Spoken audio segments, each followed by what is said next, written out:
कर्ण का वो दान जिसने उसकी मौत तय कर दी एक योद्धा था जो रणभूमि में अजेय हुआ करता था, लेकिन उसे मारा नहीं गया।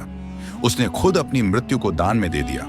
उसका नाम था सूर्यपुत्र कर्ण। कर्ण का जन्म कुंती से हुआ था, लेकिन समाज ने उसे सूतपुत्र कहा।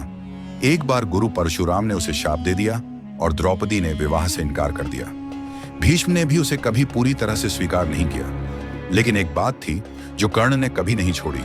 उसने वचन लिया था कि मैं कभी किसी ब्राह्मण को खाली हाथ नहीं लौटाऊंगा। यह वचन उसके आत्मसम्मान से जुड़ा था, उसके अस्तित्व से जुड़ा था और उसकी नियति से भी। कर्ण ने जीवन भर दान दिया, सोना, गहने, हाथी, रथ, जो भी मांगा गया उसने दिया। लेकिन उसे नहीं पता था कि उसका सबसे बड़ा दान एक दिन उसकी मृत्यु बनकर सामने आएगा। महाभारत युद्ध से एक दिन पहले एक अजनबी ब्राह्मण कर्ण के पास आया। उसने कहा, मुझे तुम्हारा कवच और कुंडल चाहिए।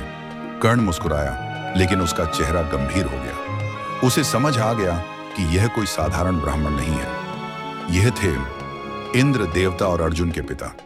कर्ण जानता था कि अगर वह यह कवच और कुंडल दान देता है तो रणभूमि में वह जीवित नहीं बचेगा। फिर भी उसने मना नहीं किया, क्योंकि उसने वचन दिया था। और कर्ण वह था जो जान दे सकता था पर वचन नहीं तोड़ सकता था।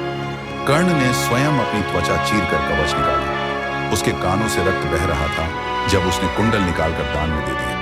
एक राजा, एक महायोद्धा अपनी मृत्यु अपने ही हाथों सौंप रहा था, केवल वचन निभाने के लिए। इंद्र स्तब्ध रह गए। शर्मिंदा होकर उन्होंने कर्ण को एक अमोघ अस्त्र दिया, शक्ति। लेकिन उसमें एक शर्त थी, वह अस्त्र केवल एक बार चलाया जा सकता था। कर्ण ने वह भी अर्जुन पर नहीं चलाया, बल्कि घटोत्कच पर चलाया, क्योंकि कर्ण बदले से अधिक धर्म को मानता था। रणभूमि में कर्ण का रथ कीचड़ में धंस गया और उसका सारथी मारा जा चुका था। कर्ण अकेला हो गया था। उसका रथ चक्र जमीन में फंसा हुआ था। कर्ण ने अर्जुन से कहा, थोड़ी देर रुको। धर्म कहता है कि जब योद्धा निहत्था हो तो हमला नहीं किया जाता। लेकिन कृष्ण बोले, धर्म? जब तुम्हारे भाइयों ने मिलकर अभिमन्यु को मारा तब कहां था धर्म? और अर्जुन ने उसी क्षण कर्ण को मार डाला। कर्ण मर गया, लेकिन उसका वचन अमर हो गया। कर्ण युद्ध हार गया, लेकिन सम्मान जीत गया। आज भी जब सच्चाई, त्याग और वचन की बात होती है तो अर्जुन नहीं, कर्ण को याद किया जाता है। अगर आपको लगता है कि कर्ण जैसा व्यक्ति फिर कभी जन्म नहीं ले सकता, तो इस वीडियो को साझा करें, क्योंकि यह सिर्फ एक कहानी नहीं है, यह है त्याग और वचन की पराकाष्ठा।